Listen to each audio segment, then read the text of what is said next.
En fait, ici en Lozère, on est sur un territoire qui a une particularité géologique importante, dans le sens où on a plusieurs roches, plusieurs bassins versants, plusieurs géologies. Il y a différentes techniques de construction qui ont été adaptées sur la margeride avec du granit, dans les Cévennes avec du schiste, sur les Cosses avec du calcaire. Et ici à Mende, on est au cœur de ce patrimoine. Ça embellit notre territoire, ça embellit, ça met en valeur, ça donne des constructions qui sont beaucoup plus durables. Quand on fait ici un toit en Lozère, on sait qu'on a fait ça pour 100, 120, 150 ans. Voilà, on s'inscrit dans une démarche dans le temps.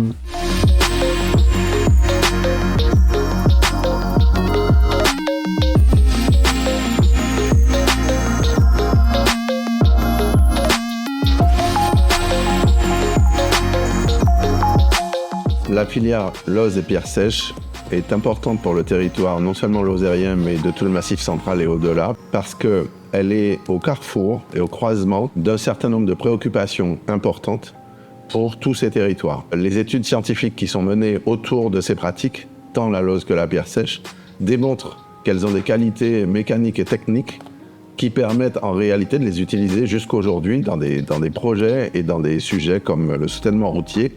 On constate qu'elles sont parfois plus performantes selon les circonstances, non seulement d'un point de vue technique, mais aussi d'un point de vue environnemental et bien entendu patrimonial.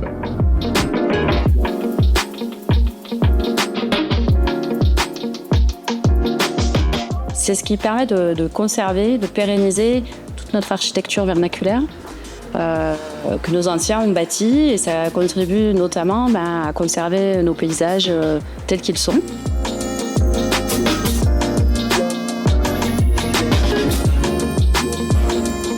On a vu ce matin là, avec les présentations qu'on est très clairement dans des filières qui ne sont pas le passé, ça a été très bien dit dans les discours d'introduction, mais qui sont plutôt l'avenir. C'est-à-dire qu'en fait c'est des filières de la sobriété, c'est des filières de l'utilisation de matériaux locaux. Donc maintenant il faut creuser, travailler, donc avec des programmes de recherche comme ils sont menés par les deux associations, eh bien pour sécuriser tout ça, développer de la recherche, mettre en confiance l'acheteur public pour qu'ils prennent le parti de, plutôt que de faire un mur de soutènement routier en béton, ils le fassent en pierre sèche, ou plutôt que de réaménager son espace public avec du mobilier qu'on voit partout, métallique, urbain ou des choses comme ça, qu'ils y mettent de la pierre sèche. On a une très très forte mobilisation de l'État sur la structuration de cette filière pierre sèche et filière Loz du Massif central. C'est 1,5 million d'euros qui ont été injectés depuis le début des programmes, justement pour faire émerger tout ce qu'on a vu ce matin au service des artisans, mais au service des territoires.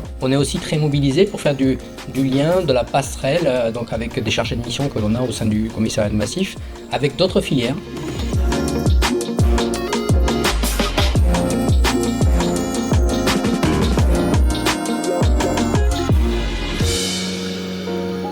Aujourd'hui, les artisans savent que c'est possible, que ça marche. On a besoin de travailler encore pour vraiment mettre ça dans le paysage public.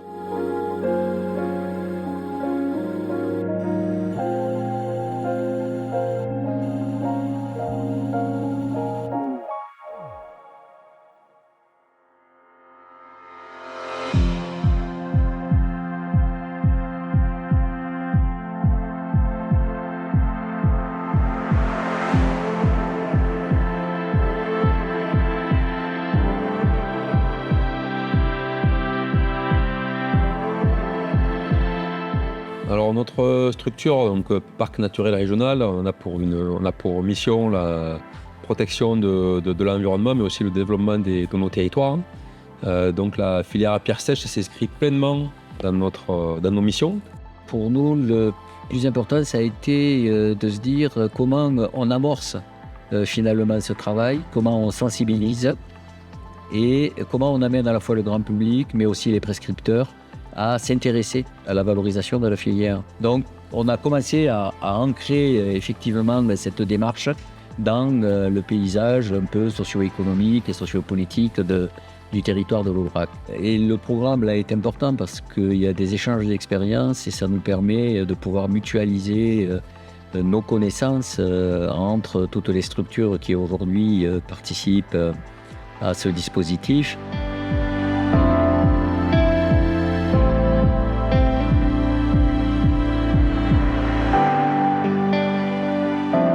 On a été défenseurs de ces structures-là, parce qu'en fait, en l'absence de savoir-faire, en l'absence de continuité sur ces savoir-faire, nous on perd un paysage, on perd une connaissance et un paysage.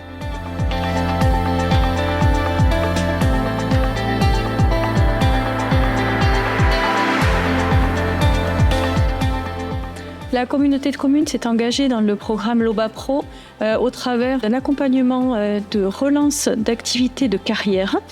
Et donc, pour nous aider dans cette relance, nous avons fait appel au collectif LOBA Pro que nous avons intégré, puisque nous avions besoin d'avoir un référentiel, de prendre un bain de pierre, de pouvoir discuter, échanger avec des gens de l'art, et nous en inspirer et aussi y trouver du soutien.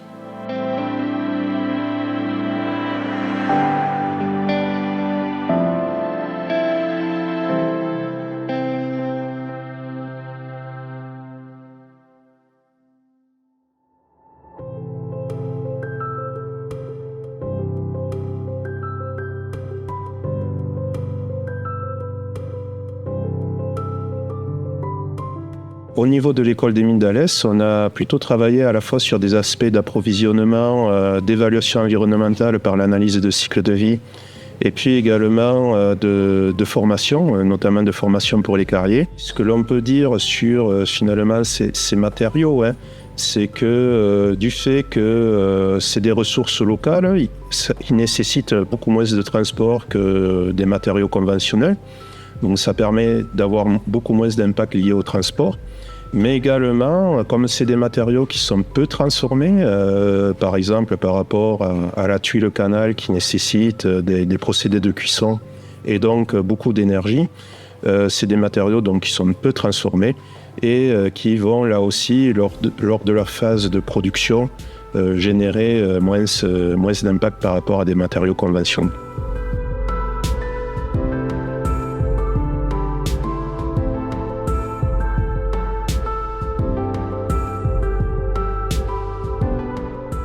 Pour le parc des Monts d'Ardèche, on a un patrimoine qui est très riche en ouvrages en pierre sèche.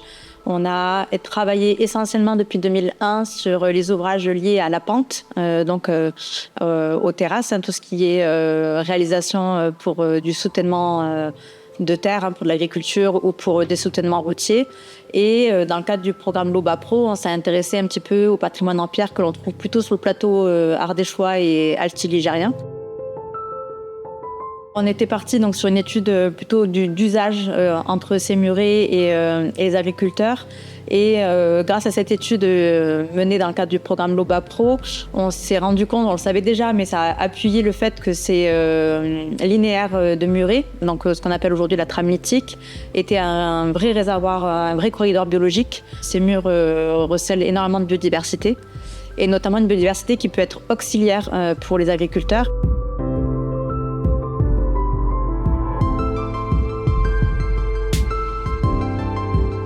La principale action qu'on a menée dans le cadre du programme LOBA Pro est des essais scientifiques et des essais, un chantier expérimental pour la réalisation de murs de soutènement en pierre sèche, clavée et assisée. L'intérêt de cette action a été multiple. Le premier, c'était de faire avancer les règles professionnelles de la filière pierre sèche en faisant des essais scientifiques avec l'appui de l'École nationale des ponts et chaussées de Paris. Et d'autre part, c'était de réaliser donc, un chantier expérimental pour vraiment être opérationnel, montrer que c'est réalisable et pour sensibiliser les donneurs d'ordre et arriver à essaimer un petit peu cette technique qui est ancienne mais qui peut être très utile dans nos usages modernes.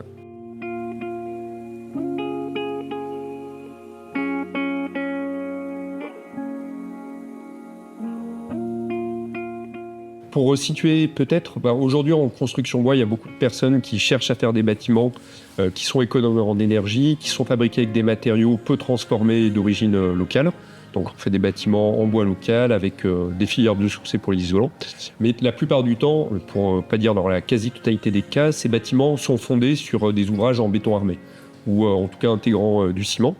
Et donc, pour ce type de projet, dans ce type de démarche, il y a un enjeu en fait à chercher d'autres solutions. Et c'est à ce titre en fait que réaliser des fondations en pierre sèche pour ce type de construction, ça présente un enjeu réellement intéressant.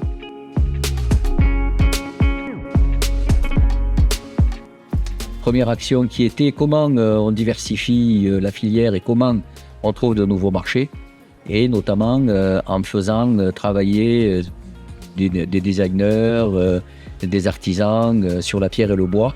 Et la deuxième action, pour pouvoir continuer à pérenniser la filière, on s'est posé la question de la ressource, dont la création d'une plateforme qu'on a appelée Pierre Collective, et qui permet de mettre en relation les artisans et ceux qui, éventuellement, ont des pierres à mettre à disposition.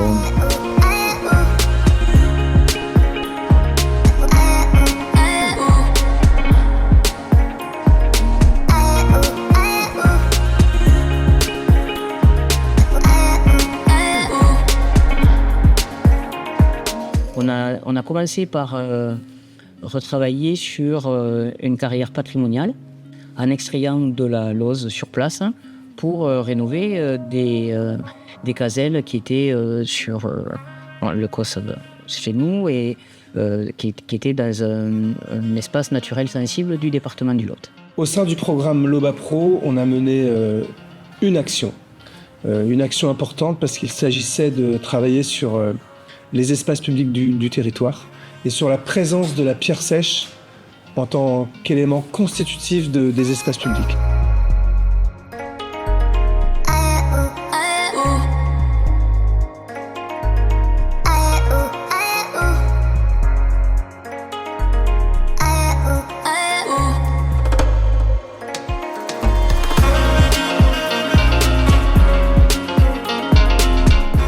L'enjeu pour notre territoire et ma communauté de communes en particulier était de pouvoir continuer d'avoir accès à une matière première neuve en voie de disparition.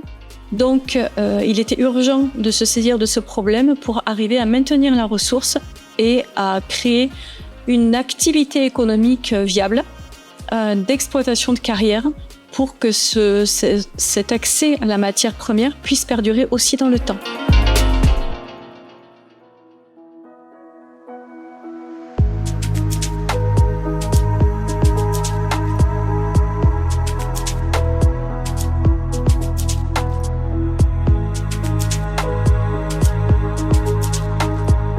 En tant que responsable de l'économie circulaire au département de la Lozère, je pense que ce sont des filières d'avenir.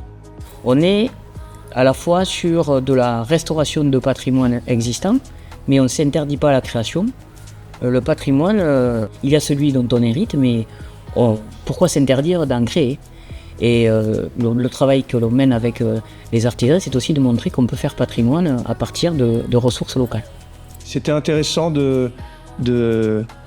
d'utiliser ce prétexte du projet paysager sur des espaces complexes pour arriver en fait à l'usage contemporain de la pierre sèche.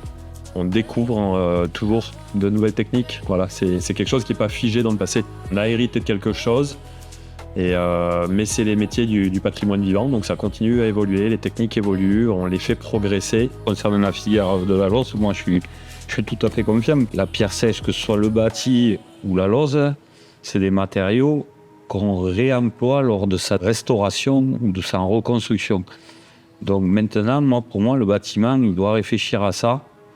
On doit employer des matériaux qui sont réemployables. Un bâtiment, ça s'entretient, un ouvrage, ça s'entretient. Et ces matériaux qui sont réemployables sont assez faciles à entretenir. Et c'est ce que nos anciens faisaient, et je pense que ça revient au goût du jour. Il faut reprendre cette philosophie et travailler pour les générations futures.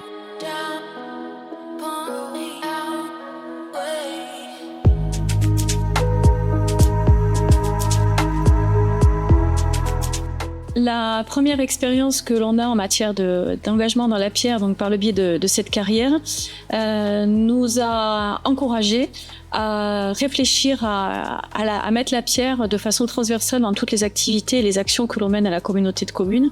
Donc quand on réfléchit à un aménagement, quand on réfléchit à une construction, on réfléchit à comment on met les matériaux locaux, comment on met de la pierre, oui ou non, mais au moins on y réfléchit avant. Évidemment, ça nous amène à l'envisager aussi de façon aussi transversale sur le domaine de l'eau, qui est un enjeu crucial pour nos territoires, et comment on arrive à épouser à la fois l'eau et la pierre sur une même thématique, c'est-à-dire comment on aménage nos ruisseaux, comment on aménage nos rivières, et comment on fait la part belle aussi à cette pierre sèche dans le milieu aquatique. Le réseau s'est étalé, des gens viennent se former chaque année. Il y a de plus en plus de marchés publics où la pierre sèche est mise en œuvre, donc ça prend.